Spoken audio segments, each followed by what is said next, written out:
Welcome everyone. For those that just joined the symposium just now for this session, or for those that have been with us since the beginning, welcome as well. So our next session is on the report on the transformation of South Africa's monetary architecture, 1983 to 2024. We have three panelists now, and I'm going to introduce them. So Steffen Murau is a political economist specialized in international money and finance. The four major themes of his research is private credit money accommodation, the international monetary system, European Union, and financing large-scale transformations. He currently works as the principal investigator of the transformation project and Emmy Noether research group at Global Climate Forum in Berlin. He's a fellow at the Monetary and Economic Department of the Bank of International Settlements, and he holds a PhD in international political economy from City University of London from 2017. Welcome, Steffen. We also have Professor Mark Swilling. He's a distinguished professor and co-director of the Center for Sustainable Transitions. His latest book is The Age of Sustainability, Just Transitions in a Complex World. He was part of the board of the Development Bank of Southern Africa for 9 years, and until September 2023, where he held the position of chairperson of the board. The president of South Africa appointed Mark as a member of the National Planning Commission from 2022 to 2027. And in 2024, he was appointed to the board of the National Transmission Company of South Africa. And we also have Federica. She's a doctoral researcher within the OPFA Transform group, where he works, where her work explores the economics and political economy of energy transformations.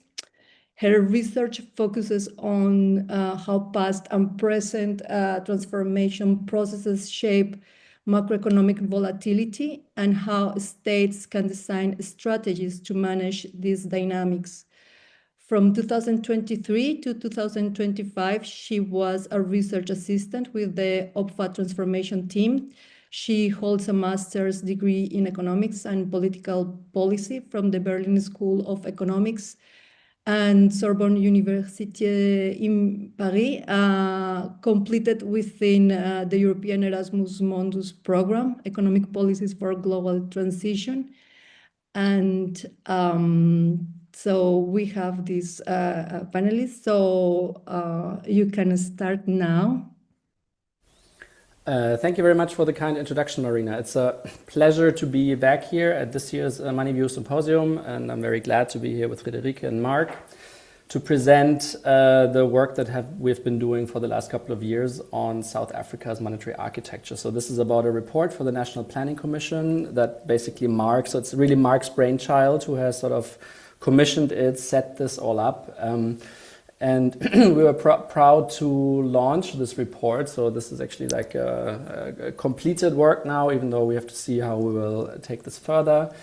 Also interested in getting feedback on ideas what to do with this.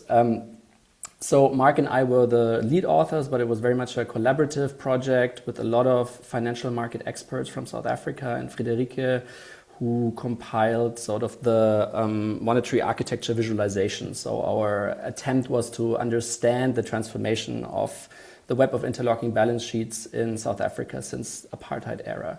But I wanted to invite Mark to maybe tell a few things about how you came up with this project and what the National Planning Commission is. And so, yeah, what sort of problematique are we tackling with this? Okay, thanks very much, and really great to be here. I've enjoyed the discussion thus far. The National Planning Commission is appointed by the President of South Africa. There are a number of commissioners, each with different portfolios. The purpose of the National Planning Commission is long-term planning for South Africa, translated into policy briefs that go to the President. The rationale for this project is that when I was appointed to head up the infrastructure task team of the NPC, which focused on long-term infrastructure planning with special reference to energy and the transition to net zero, water security, digital migration into the 21st century, and food security. And the obvious conclusion of all of those studies is that there's a massive gap between current levels of investment in these infrastructures and what is required to achieve the goals of the National Development Plan. And the chances of monetary and fiscal policy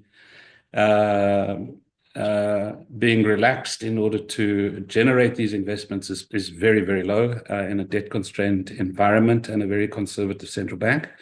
And so the question became, well, what are the sources of capital in the South African economy? What are the capital flows? What are the interlinkages between the various balance sheets?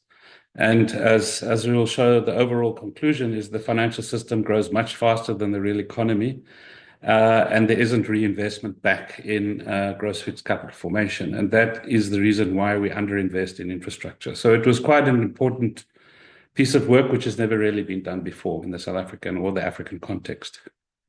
Thanks, Steven.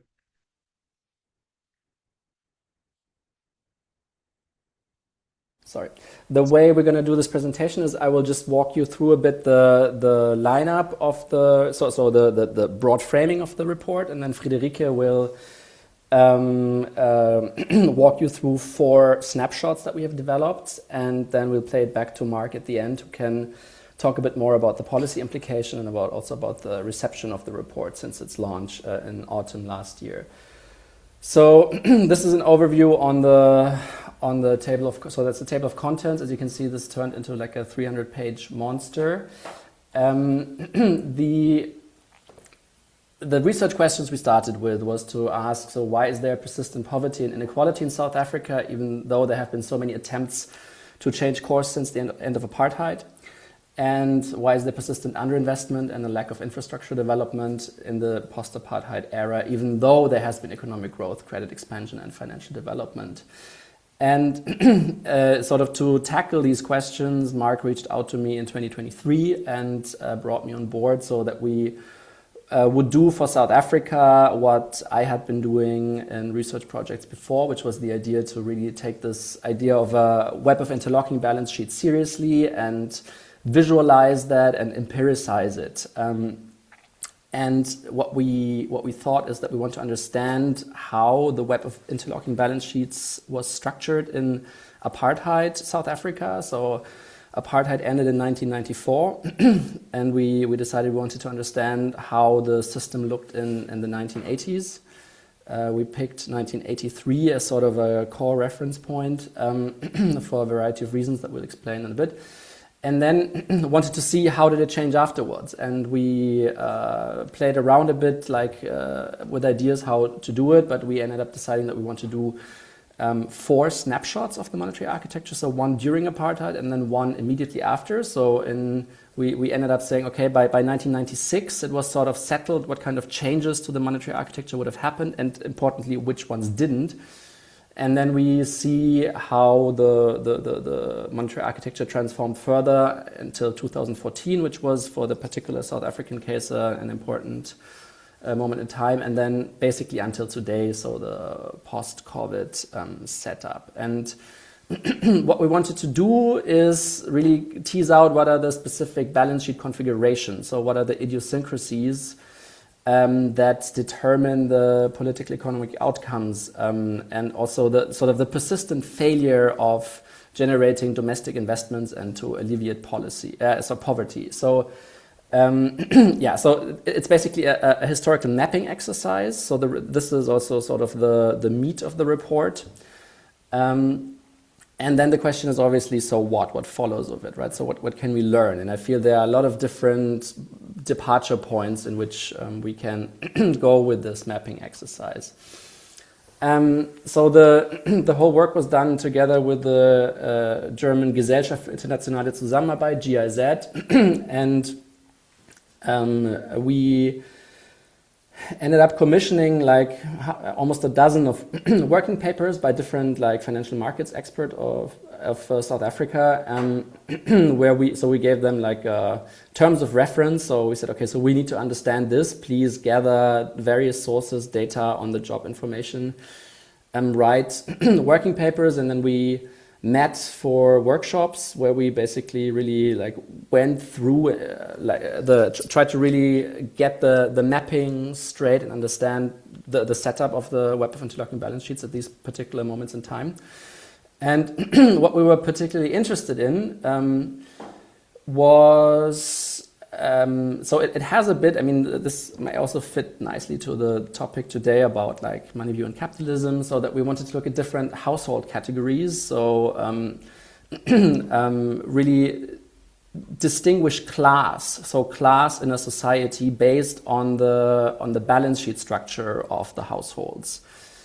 We read a lot of literature about South Africa, how this has been conceptualized, and we decided that we distinguish between the non-banked poor, the banked poor, the middle class, and the elite, which are categories that have been used before, and there are like good empirical studies, and particularly for the last maybe 20 years, so not so much about apartheid era, but apartheid era data is like another very intricate thing. And then we also distinguish between classes of firms, basically, so how they are structured. If they are small and informal, if they are small and medium formal enterprises, and then there are different types of large firms, like domestically oriented, internationally integrated, and also the financialized firm that basically stops actually producing and turns much more into a hedge fund, so that will also be like a finding that we have.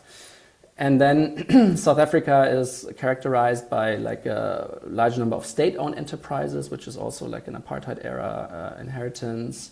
Different types of banks that were more or less integrated also with Great Britain, so the former colonial power. Then there are also a lot of development finance institutions. So Mark, he himself headed maybe the most important one for quite a number of years. So he had like a very unique insight and very unique contacts to really also dig deep into the mechanics of the web of interlocking balance sheets. And then financialization has also taken shape very much, right? So different types of pension funds. I think it's among the top 4 countries with pension fund industry in the world. And then trusts and various types of shadow banks emerging. And then only the Reserve Bank and the Treasury, like as the hierarchically highest institutions. And so we wanted to understand how the entanglement between those balance sheets emerged over time. And if there are some key arguments at the end of the day that we came up with, it's to say that we need to find that there is a lot of path dependency back from apartheid era still today. So when I like always explain in a nutshell, what our thinking is to say that, well, a lot of like legal and political changes happened in 1994, but it didn't happen on the balance sheet level. So there's just a lot of continuity, which we try to show. And we conclude the report with the idea that a policy implication would be to start balance sheet reconfiguration negotiations. So really try to. So it's not the state, it's not like very clear unitary actors who control the balance sheets, but there are various types of balance sheets that are under the influence of various different actors. And so the policy implication could be to try to bring these actors together and think about ways to reconfigure what they have in order to achieve certain objectives, like integrating non-elite household types better into the web of interlocking balance sheets so that they also can benefit more from certain financial dynamics that take place, support more the small and medium-sized enterprises, think of ways how existing cash pools can channel their funds to rather support domestic gross fixed capital formation and not shifting this abroad, which is like what very much happened after the end of apartheid. and then look for ways how existing or new domestic balance sheets can be positioned in a way to create credit expansion that is conducive to the idea of the just and sustainable transition, which is really the big flagship idea that Mark has been working on for many years now. This is like a slide that I often show, but this also fits to our Money View Symposium here. So what is the idea of this whole analytical framework that we picked? Well, maybe there are 4 big points. So it is to think about the global financial architecture as a web of balance sheets that we can map and that like interlocks through different credit instruments. That we don't buy into the triple coincidence like this BIS idea, and we look at offshore dollar creation, what Perry and Iñaki and many others have written about, and we also think about the shadow banking system as like a global entity, like a global construct, and South Africa also has a particular role to play in the global shadow banking structures. And then, fitting to my current research, I was particularly interested in the sort of the ecosystem of off-balance sheet fiscal agencies, OBFAs, that exist in South Africa, in particular through state-owned enterprises and development finance institutions. And then this all means that it is a self-referential credit system, and we try to understand how it works and map it with all its intricacies and imperfections. I always talk about the grammar. So to say that we define a monetary jurisdiction, we say there are different segments like central banking, commercial banking, non-bank financial institutions, the fiscal ecosystem. We define institutions that we want to look at, and then we look at instruments and try to show like who corresponds with whom in these asset liability structures. We worry about the of accounts, or to which extent is it the domestic currency, and to which extent is it international key currency, so mainly the dollar, but in the South African case then also historically a bit the pound, and maybe more and more the renminbi. And then we look at elasticity space, so how much balance sheet expansion is possible. So, and this was also something, I think one big tension was always, so Mark really wanted to emphasize the policy implications, and his idea was to say we need to unveil elasticity spaces. So where do we have balance sheets that can actually interact to generate financing for projects that would lead to poverty alleviation and gross fixed capital formation. And so at the kickoff workshop, I showed these slides trying to bring our big group into this type of thinking so this is very schematic, where I said, okay, so we see that there are monetary institutions, we see that there's a fiscal ecosystem with the treasury and off-balance sheet fiscal agencies and development banks, and then we have, in the monetary institutions, we have the central bank, different types of commercial banks, different types of non-bank financial institutions, and they interact with households and firms. And what we want to do in this collaborative exercise, which ended up taking, 2 years maybe, is really seeing the various asset liability interactions between those balance sheets. And you have to sort of hit the right level of abstraction to sort of, it gets very detailed and technical on the one hand, but on the other hand, you still have to try to keep it manageable. And so this is a group picture of a workshop we had in May 2024 in Cape Town, a very nice place that Mark found, where we brought together our experts and worked on the mapping. And this is where I pass on to Friederike, who has also really spent a lot of time within these balance sheet maps, and she can walk us through it now and show some high-level results.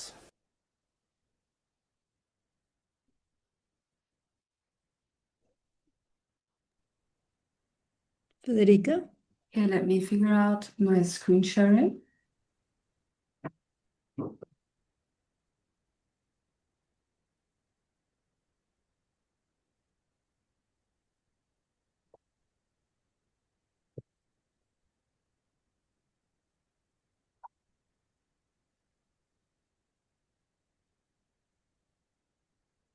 Okay, can you see it? I don't think.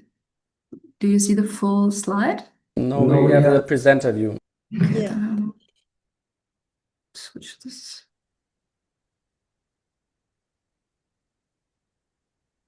Yes, now you should be able to see it. Now we can see it. Great. Yes, it showed to me that my internet connection is unstable, so please let me know if that is the case, and I will walk over to Steffen, who's sitting right opposite me. So I will now go a bit into like the meat of the report and the historical case study. And as Steffen has already mentioned, it's more than 200 pages long. And I can never capture the whole story, which is, I guess, also why this was such a collaborative process. It almost like reminded me of like someone who does like a large macro model, and for each behavioral equation, there's a whole literature behind it and a lot of like other expertise from other people that you need to rely on in order to capture the big picture, which with such large historical case study and such a rich history of a country really relies on the local knowledge. So it's like a privilege to have access to this and to provide the framework to fit the pieces together in order to make meaning of some very large problems.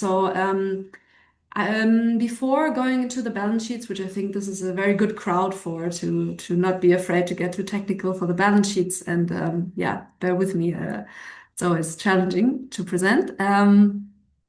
These are the overall trends and themes that will come up in my like little zooming into different aspects of this historical case studies.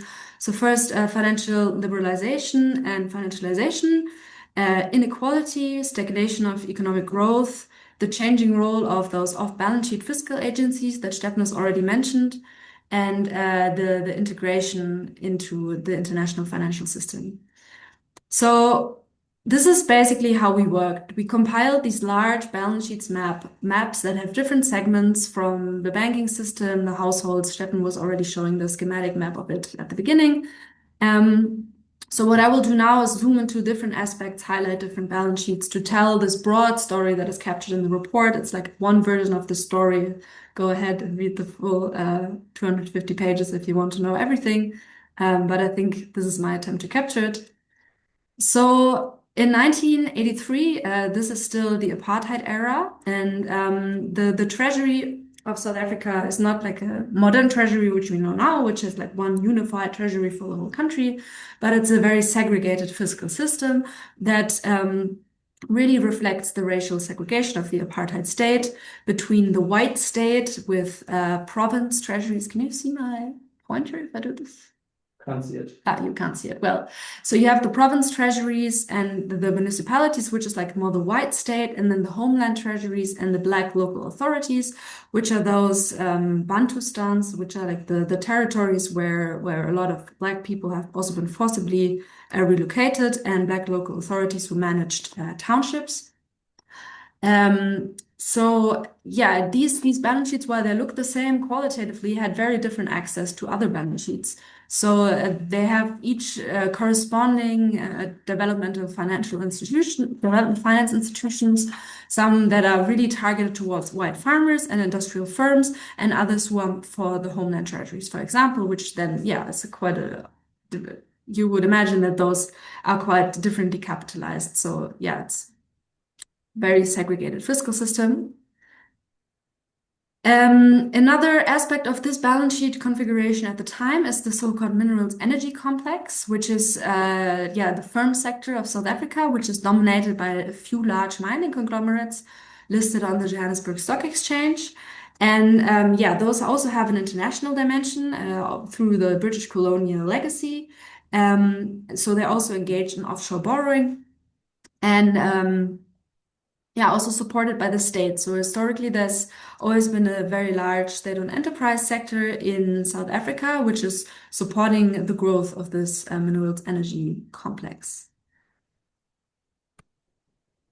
Then we have in the household sector, as Steffen already mentioned, we have split up the balance sheets to reflect inequality and racial segregation, or like we tell a income inequality and wealth inequality story, but especially during those apartheid times, this has a very explicit racial component as like one of the fundamental principles of the apartheid state. I just brought like one of the statistics that is also in the report that by 85, which is a bit later than the snapshot chosen, 68% of all income from property accrued to white people who made only a much smaller share of the population. So this really goes to show that income inequality was already very extreme back then, and very, very racially characterized. And what we can also see in those balance sheets is that access to credit, pension funds, and other financial institutions was very different for different classes and different income groups. So that basically, if you're in what we call here the elite category, you see a lot of different financial instruments, whereas you have very little mechanisms to rein in poverty, and there are no grants available to the poorest. Or insurance mechanisms to support these poor people. Then during the apartheid era, there was quite financial controls over the South African economy. So there was a dual rand system to prevent capital outflows. You might have wondered what these columns are doing in these balance sheets. So the ZAR and the ZR and ZAL, those are the commercial rand and the financial rand, which is the dual currency system at the time, which meant that the commercial rand basically was like the rand today, and the financial rand was like a currency that existed only on ledgers that were held by internationally oriented firms or institutions, which we can see here with the internationally oriented companies. And overall, there's very little integration into the international financial system, it should say here. Apart from maybe those internationally oriented mining conglomerates, as I mentioned.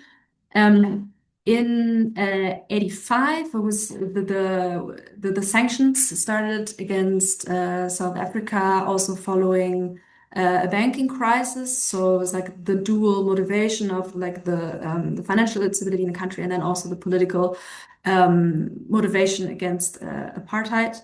There were quite a lot of capital outflows as a result, and also some workarounds where some state-owned companies could still access international funding.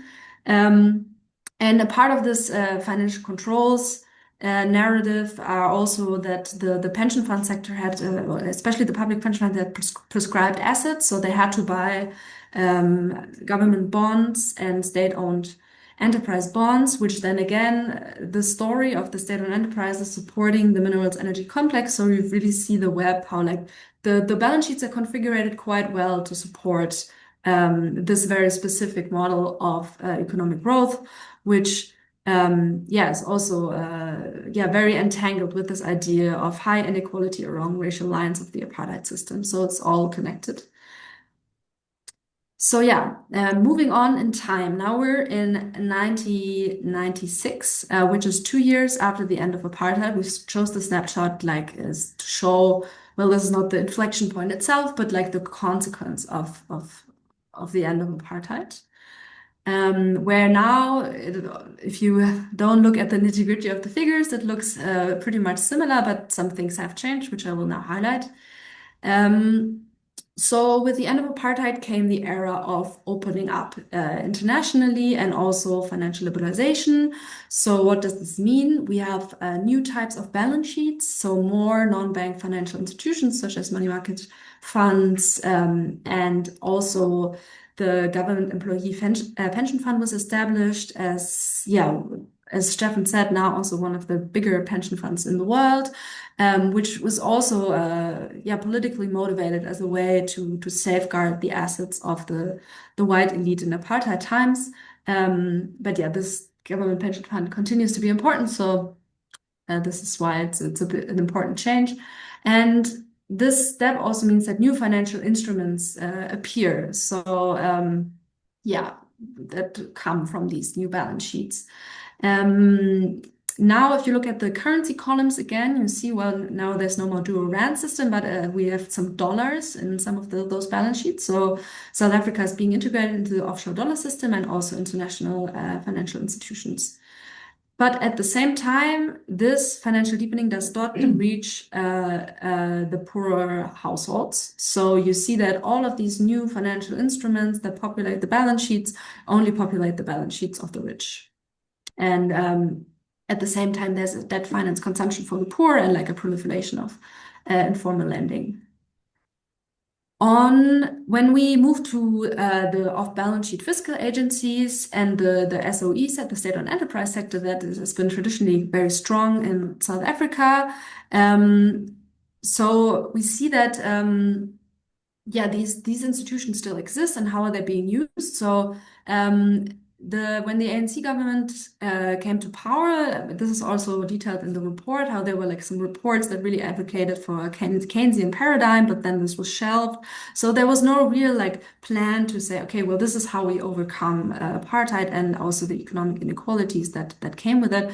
So there are like these two ideas existing at the same time of Keynesian investment through state-owned enterprises, and also a push towards neoliberalization. So these both like were in tension with each other. So there was never like full-fledged neoliberalization as in other states. So we have quite a large sector of state-owned enterprises in South Africa at this point, but they do remain on their own funding, and they've never operationalized to their full extent. So basically, until here, we see that with the end of apartheid, many things changed, but the balance sheets fundamentally didn't change that much, apart from the integration of the treasuries into a unified national treasury and the integrations of the homeland territories into the provinces. And this is basically the major balance sheet reconfiguration that took place during this era. Coming to the third snapshot, time, quite good. 2014. Why 2014 becomes apparent here that in 2014 there was a crisis in the banking sector that led to like the consolidation in the banking sector has already happened over the years before, in a way, because there were like some banking crises in the early 2000s. Yes, where some small banks were in crisis in 2002, and then a bigger crisis in 2014 that led to a lot of smaller banks being closed down. So leading to like this consolidation in the banking sector that now South Africa is dominated by a few large banks. And I mean, this is also after the financial crisis. So you might ask yourself, how did this affect South Africa? It weathered the great financial crisis quite well due to limited exposure to mortgage-backed securities. So yeah, we see also this trend continuing of financialization that I mentioned earlier, that the non-bank financial institutions and shadow banking sector grows more, which is this continuation. But there's little investment into the domestic economy and a lot of investment abroad, and it doesn't reach the local economy. And this also, as we've seen before, these inequality dynamics proliferate. Yes, and this we can also combine with zooming into the SOE sector again. So by 2014, this developmental state narrative, which was like prominent around the time, really was there, and new development finance institutions for Black economic empowerment to tackle precisely the inequality issue have been established, but they never really gained the full firepower needed. So like the volumes remain small, the balance sheets remain isolated and not very well coupled to other sources of funds in the monetary architecture. And once again, there's this clash between developmental state ambition and neoliberal ideas and the corporatization of SOEs. At the same time, there's this dynamic that also, Mark has worked a lot on, state capture. So some of the SOEs were dominated by political interests and like funneling of money and resources for corruption and towards like a very small elite of criminals. So instead of the Black economic empowerment programs really kicking off and changing the lives for a lot of people, the state capture under the Zuma administration, especially Eskom might be an example that some people have heard of, is a prominent example there. Yeah, now coming to contemporary times with a last snapshot, which like sort of captures then this project has been going for a long time. So 2024 was when some of which was like the year that a lot of the research has taken place. So once again, as I mentioned, the consequences of state capture in the state-owned enterprise sectors remain, and there's a slow recovery from this aftermath. The Zuma administration ended in 2018, and I think also when we were in South Africa, I think it was still like such a big topic of conversation, and also I wrote down here also this load shedding, which is that due to the hollowing out of Eskom, power outrages happen in South Africa, and this was a consequence of this crisis, which also affected the minerals energy complex more broadly, leading to problems in economic growth. So not only the financial contagion, but also in the energy sector. So the state-owned enterprises remain under strain. I will briefly have a drink. This trend of low growth and little investment, which I've already mentioned before that the non-bank financial institutions, like the liquidity and the funding that they have, has never made it to the real economy. So once again, a continuation of the previous snapshots, that this reconfiguration of balance sheets towards investment to the real economy has not taken place. And also the national treasury is constrained in its fiscal spending, which is not helping the situation. Another trend in more recent times, and also already in the previous period, but I put it here in the last snapshot for purposes of tying together a nice story. Like, as I said, it's such a full picture, and I'm sure Mark could correct me on many points. Yes, so this point I want to highlight here is regional integration and geopolitical developments. So up here we see the balance sheet of this South African Reserve Bank, where we see this very complicated acronym below the first line, SADC RTGS, which is a real-time gross settlement system in the South Africa region, which is rand denominated and happens on the SARC balance sheet. So there's this regional integration as also a bit of a counter movement towards globalization and dollarization. And South Africa, as a relatively large country and a bit of a regional hegemon, also has a relatively developed local currency borrowing options. So, for example, it borrows in rands also from the European Investment Bank. And now with the BRICS emerging and like more development banks, such as the New Development Bank, coming out of the BRICS project and then pushing local currency lending. This is another new financial development which occurs in the last period, including a swap line with the People's Bank of China, which I think is also interesting in the context of the BRICS. Yes, but despite all this, this is also one of the major trends that also now when you draw the balance sheets over these 4 snapshots informed by like all sorts of academic papers, conversations with experts and data, you see that the balance sheets of the population have not fundamentally changed. Maybe some people have moved from different categories to others. For example, that there's also a bit of a black elite, but many people still rely on government grants. The unemployment is very high, and South Africa is the most unequal country in the world by income distribution, whereas the upper classes are very well integrated into the financial system, have access to a wide variety of instruments, and are connected to the monetary architecture in a way which many parts of the population simply are not. This is sort of then the final snapshot of the report. So the question is what to do with it, which is also something that Mark has spent a lot of time thinking about. So I've just put this slide with the title of the final section of the report, A Way Forward. and also included the 2 newspaper articles that came out when the report came out. So yeah, I think Mark, you said this is the biggest business newspaper in South Africa, and it says monetary architecture on the front page. So that's kind of exciting.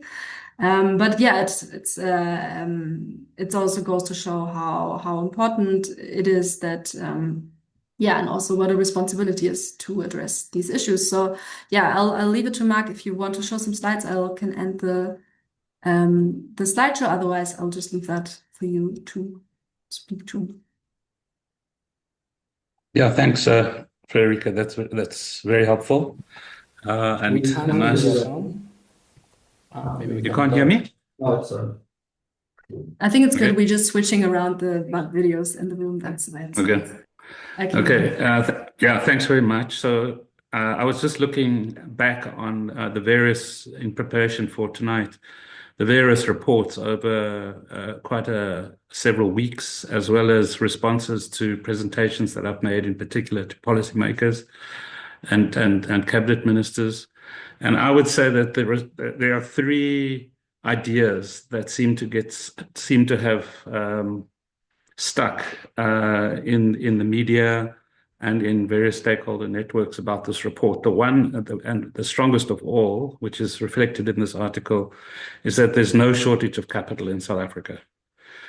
So we have massive needs, and there's a government narrative that we don't have money, and so we need austerity. So this report basically shows there is more than enough capital for investing in the infrastructures that are required. The second is the way we highlighted inequality. So inequality after democratization was measured in terms of income, the Gini coefficient. But over the last decade, academics have developed methodologies for analyzing inequality in terms of household balance sheets, in other words, assets, liabilities, and wealth. And that's changed the ballgame. We integrated that literature into the analysis so that we could demonstrate one of the most shocking figures, which is 0.1% of the population, which is 35,000 households. Their wealth in asset terms is equal to twice the asset wealth of the bottom 90%. So that's an extreme form of asset inequality. And the third is we integrated in a very kind of dramatic way the data on the declining levels of investment in gross fixed capital formation. So these 3 together, essentially the message is the rich have got richer. There's the people who control capital don't want to put their money into the real economy, and there's no shortage of capital. And in fact, capital has expanded to such an extent that in 2023, the Minister of Finance agreed to allow 45% of pension assets to go offshore, which relieved the pressure on surplus capital, but that has now been maxed out. So that 45% is maxed out, and there's a build-up again of surplus capital, causing all sorts of challenges. And so what we ended up doing is providing 14 recommendations for balance sheet reconfigurations that can take place in as Steffen put it, elasticity spaces. And I'll just mention a few of these. Pension funds. Pension funds invest less than 2% of their annual investments in infrastructure. Compare that to, say, Canada, it's around 30%. And the pension fund industry is actually very embarrassed about this. And the growth of the shadow banking sector has emerged in order to be basically the velocity managers of capital, making money out of money rather than putting it into the real economy and infrastructure in particular. So the pension industry is actually really surprisingly positive about our recommendation that this needs to change. The second one is that development finance institutions, their balance sheets are 0.3 trillion rand compared to the commercial banking sector, which is at 6 trillion. So a massive underfunding of DFIs has weakened them, and they play very important catalytic roles. So one of the recommendations is increased the funding of DFIs from the national budget. The other recommendation, we showed that South African companies reinvest, are very profitable, and reinvest a small proportion of their profits back into assets. At most, what they are investing is for replacement rather than expansion. And so we've suggested a company structure with a tax incentive that would incentivize reinvestment for expansion. Another example of recommendation is that we show that small businesses create more value and create more jobs than large companies. And this is very different to the prevailing concept of what is the South African business sector, which is normally seen as corporates, i.e. white corporates, and small-scale survival informal businesses, i.e. black small businesses. But there's a whole middle that has been largely ignored, 700,000 companies that create more jobs, more value than large corporations, but they're starved of capital. So in every single case, we essentially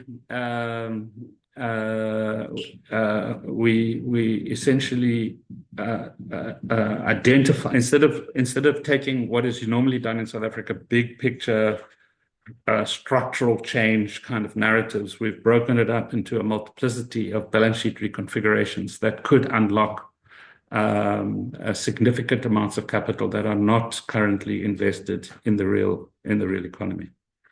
So that's I think it's made a significant impact. We've had recently two big policy addresses, one by the president, called the State of the Nation address, and then a few days later, the budget speech by the Minister of Finance, and both of them referred to inequality, declining investment in gross fixed capital formation, and the need to support small businesses and massively upscale the investments in infrastructure.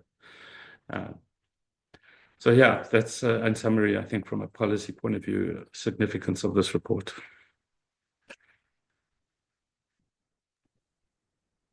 Great, thank you. I don't know if you want to start the discussion, anyone from the audience, or if you want to comment on the last remarks of the other panelists, because it's the same report, but I don't know if anyone wants to complement something.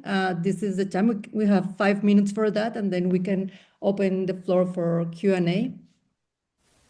If not, we just open the floor for Q&A. I think we can go to the Q&A, yes, since we have like all worked together on this. Okay. Anyone would like to ask a question?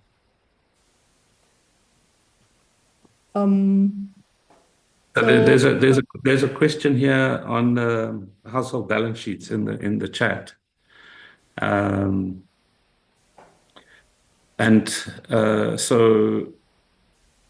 so what we're essentially referring to is the way in which, in particular, the way in which household balance sheets are configured in relation to a range of other balance sheets. So just to give one example, the large bulk of government bonds are held by the elite, the richest households.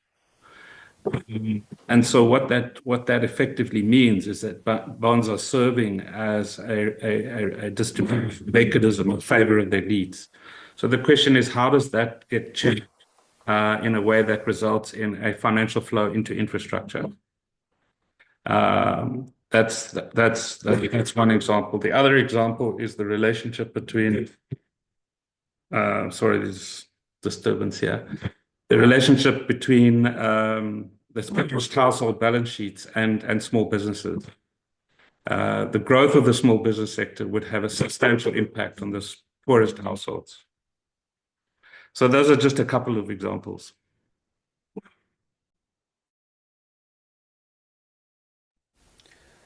I see the question in the chat that if reconfiguring balance sheets is a euphemism. That's a good question. I mean, so for us, when we discussed, so what is the implication of it, right? So I mean, I always think that this the monetary architecture, or like the web of interlocking balance sheets, is a construct that has not been consciously planned and that nobody fully understands, and that keeps on creating outcomes that maybe we want, that some benefit from, others maybe benefit from a bit less, and but that also keeps on generating counter-intentional outcomes. And I think this whole historical institutionalist analysis can help us trace a bit what kind of configurations were there that have generated maybe outcomes that we didn't want, and then what are the policy implications. This is what we discussed a lot, right? Because it's a report for like a government advisory body, and the point was that we said it can't be just looking at central bank and treasury activities, but there are so many various other entities, and we just need to think about ways to make them more functional. And the question then is who interacts with whom, and maybe who doesn't interact yet with whom, but what could promise to generate better outcomes. And we thought that the framing of reconfiguring balance sheets is actually a rather accurate term to say what would need to happen to escape these dynamics that apartheid structures just keep on reproducing themselves, or that this change of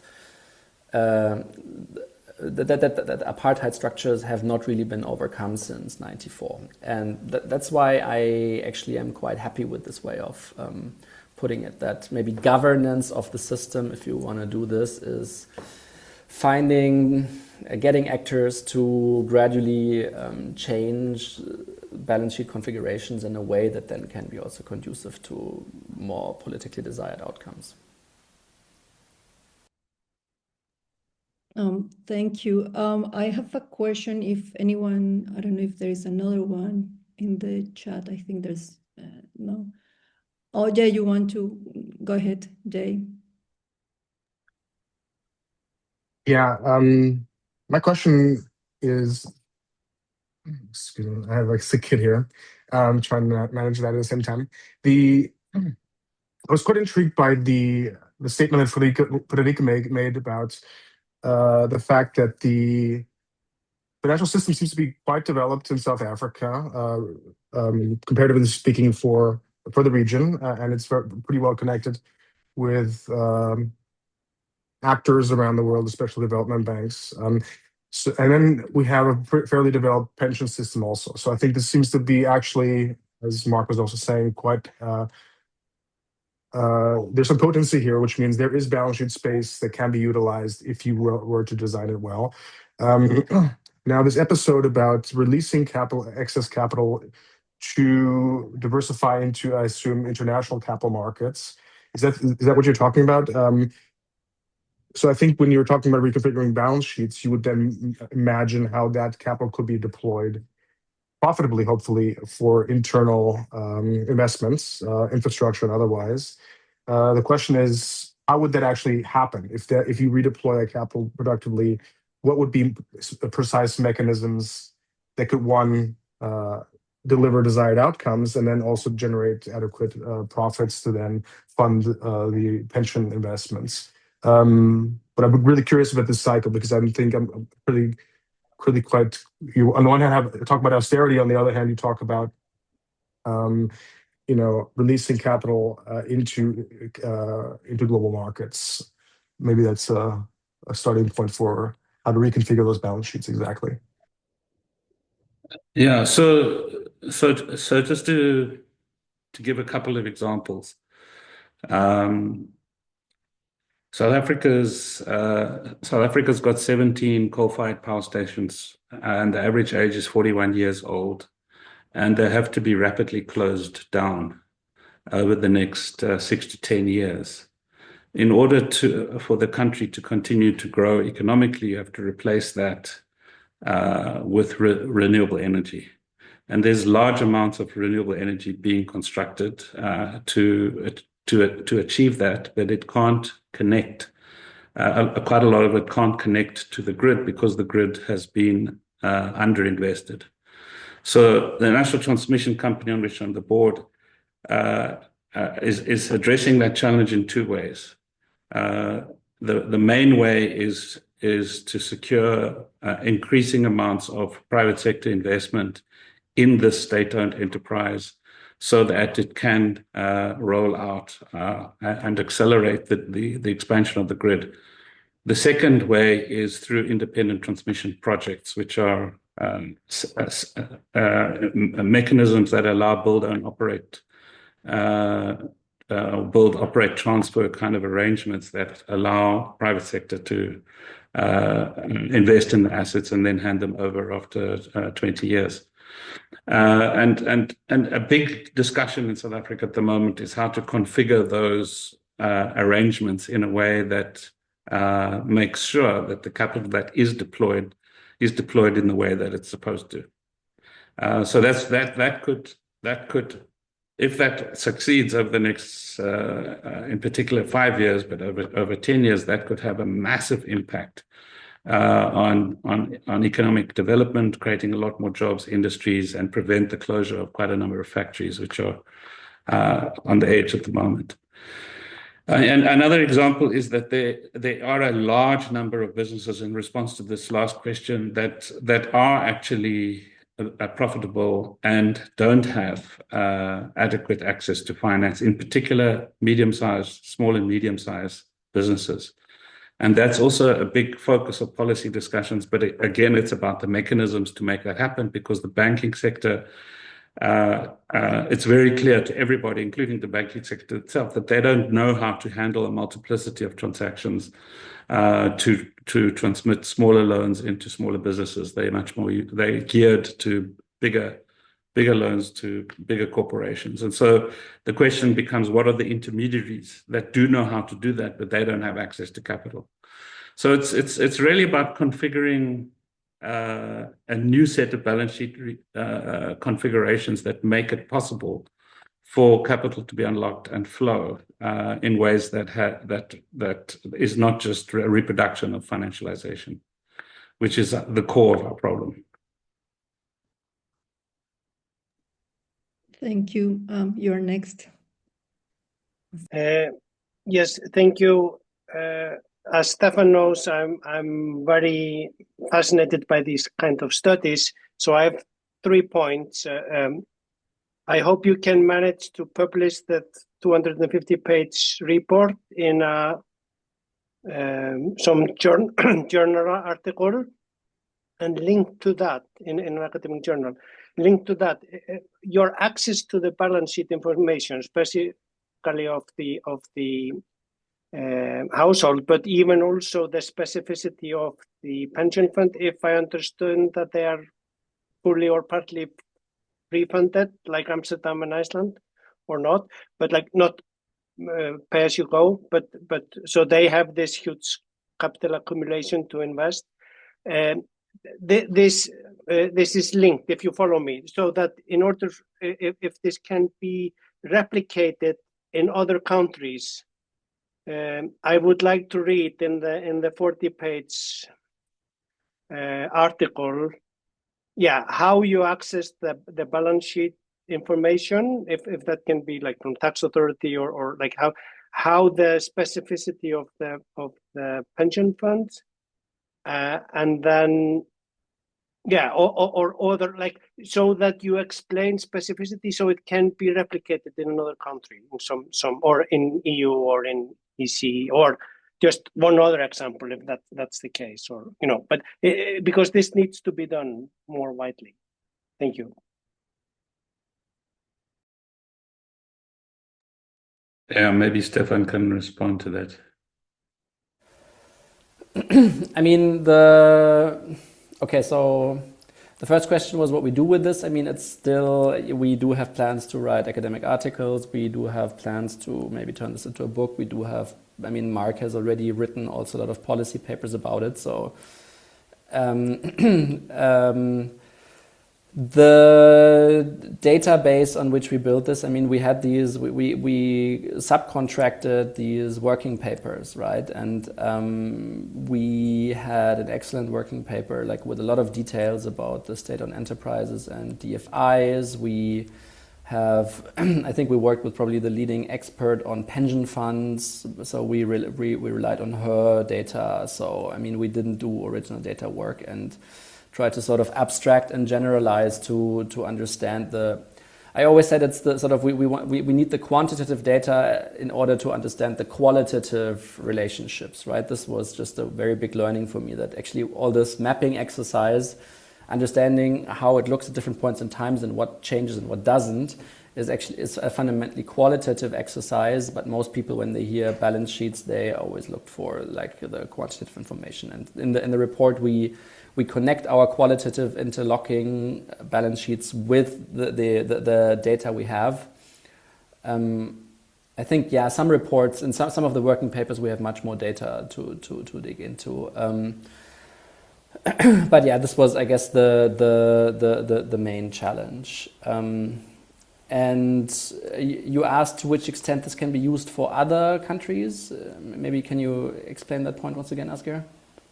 Yeah, so if your approach to doing this, gather this, it can be used as a template to do a similar study of other country.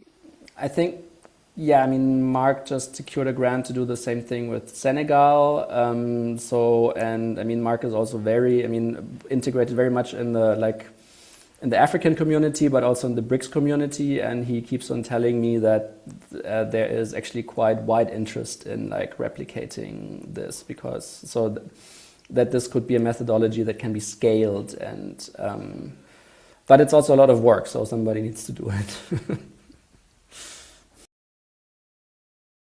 Well, we have more questions in the chat, but I think we are close to the final time. Jay is gone, but maybe we can answer. I had a question about the just on that question, you know,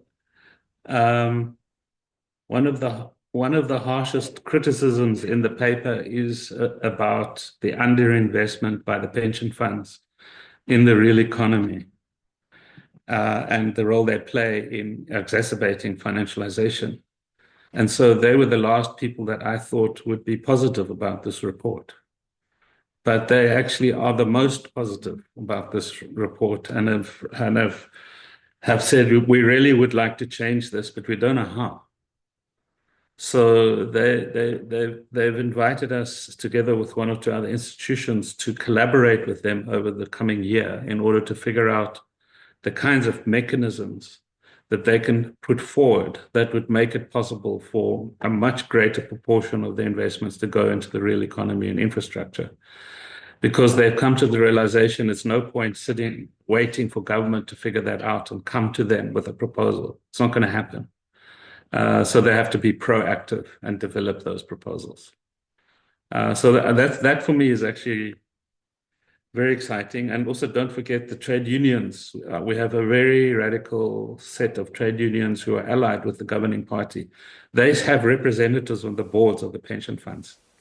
And those unions have requested to be part of that research project.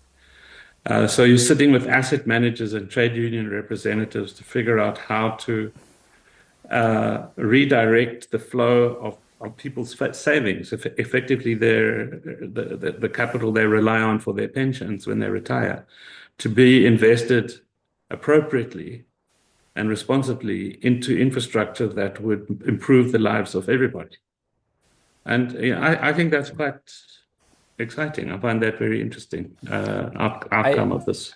I would like to add this briefly, because Friederike and I had been discussing for quite some time. So do we really want to be the global north people who then travel to like a global south country and say, okay, you now have to do X, Y, Z because we don't know. But what we could do is say, okay, let's like figure out together what have the like transformation dynamics been that you have been subject to, and then maybe what could we, where would be entry points to rethink your situation. And then, yeah, if Mark goes to the pension funds and they say, okay, we would like to have domestic investment, we don't know how, and now let's work together on how to do this, then this is exactly one of those ideas of looking for balance sheet reconfigurations that we were thinking would need to be done. But it's not, that's why people then sometimes ask me, okay, what exactly should we do? And I then always say, I don't know. I mean, but you have to figure it for yourself. But here's maybe like a framework to think about it. Okay, thank you. We have used all our time and the extra time we had. So thank you very much, everyone, for participating and for all the important remarks that we have learned today. So the next session will be in how long? We can have a break of 5 minutes, Jay? So a break of 5 minutes, and then we start.